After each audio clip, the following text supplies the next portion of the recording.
All right, let's get straight to it. This is your executive intelligence briefing. We're cutting through the noise to focus on the market shifts that demand your attention right now.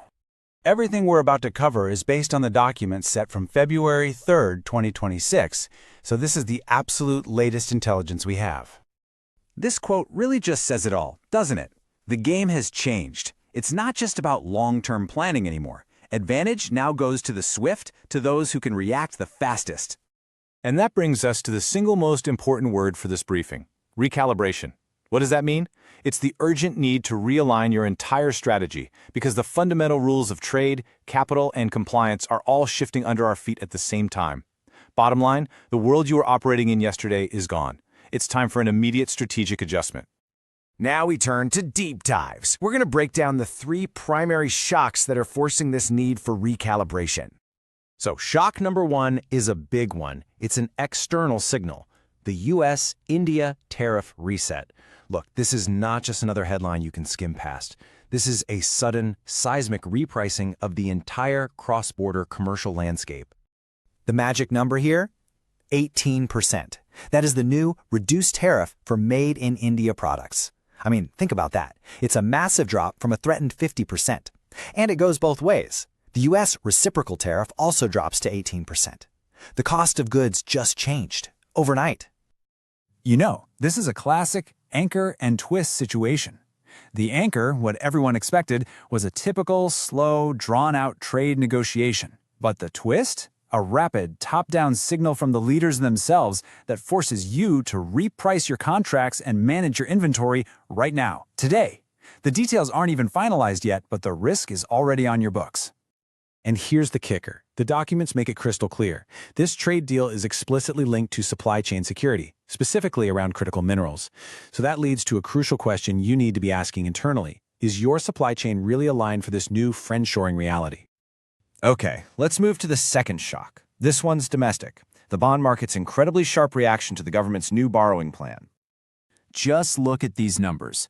The 10-year bond yield jumped from 6.70% to 6.78%. Now that might not sound like a lot, but the source confirms this is the single biggest one-day rise we've seen since August. This isn't a ripple, it's a shockwave.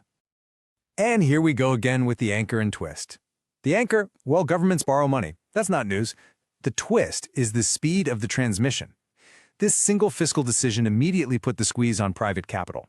It just became more expensive for every single company, including yours, to borrow money. And this hits your bottom line directly. So it forces a very practical, maybe even uncomfortable question for your finance teams. How have you modeled this rising cost of capital into your 2026-27 financial plans?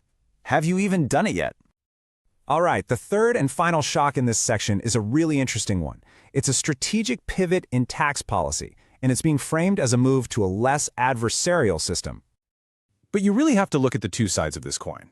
On one hand, you've got the incentive: new procedural relief, a 6-month amnesty window for undisclosed foreign assets. That sounds pretty good, right? But on the other hand, that amnesty is backed by the very visible, very real threat of imprisonment under the Black Money Act. It's the classic iron fist in a velvet glove. So this new environment really forces a strategic choice on you. The old strategy of just waiting out audits, that might not work anymore. The state is actively pushing for rapid settlements. So the question is your compliance strategy built for litigation or is it built for speed? Bottom line, these three distinct shocks in trade, capital, and compliance have created an entirely new and much more volatile landscape. Now we turn to undercurrents. So beyond the big headline shocks, let's talk about the deeper systemic shifts that are actually driving all this change. First up, let's look at the markets. The driver here is a higher securities transaction tax. So what? Well, the implication is huge. It's fundamentally changing the structure of the market itself. The documents are pointing to a major liquidity migration away from futures and into options. And that, in turn, is going to change how efficiently your company can even hedge its risk. Second, the economy. And there's a real disconnect here that you need to be aware of. Manufacturing PMI is actually rising, which sounds good. But business confidence? It's at a 3.5-year low. The takeaway? You can't just ride a wave of good sentiment anymore. Future growth is going to come down to your own domestic pricing power and just plain old working capital discipline, not some broad market updraft. Third, Geopolitics, and we hinted at this earlier. The big driver is that trade diplomacy and national security are no longer separate tracks. They've merged. And the forward implication of that is profound. Your supply chain isn't just a commercial asset anymore. It's a geopolitical statement. Every sourcing and investment decision you make has to align with these new friendshoring signals. And finally, let's talk regulation. The driver is this two-faced regulatory stance. On one hand, you've got an amnesty for financial disclosure. On the other, a serious hardening on things like drugs and security. The implication? Timing is absolutely everything. The real value is in jumping on these settlement windows now, because the documents show the baseline enforcement regime is only getting structurally harsher. Bottom line, the big shocks we talked about are really just symptoms of these deeper structural changes in how markets, policy, and geopolitics all interact. Now we turn to On the Radar. Let's look ahead at a couple of documented triggers that could really accelerate everything we've been talking about. Okay, two things to keep a close eye on.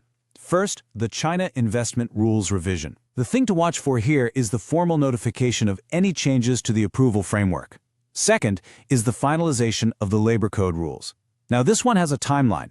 The government has committed to the Delhi High Court that they'll have a notification out by February 28th, so that's a hard date to circle on your calendar. Bottom line, these two policy developments are your most immediate catalysts for even more market recalibration. Now we turn to the final synthesis. Let's pull all of this together and figure out what it means for you. What is your mandate right now? So let's boil it all down. What's fundamentally changed? Three things: the cost of capital, the terms of trade, and the rules of compliance. And what hasn't changed? The relentless underlying pressure for growth. That's still there. So what do? You have to reassess your most basic core assumptions about market stability and policy predictability.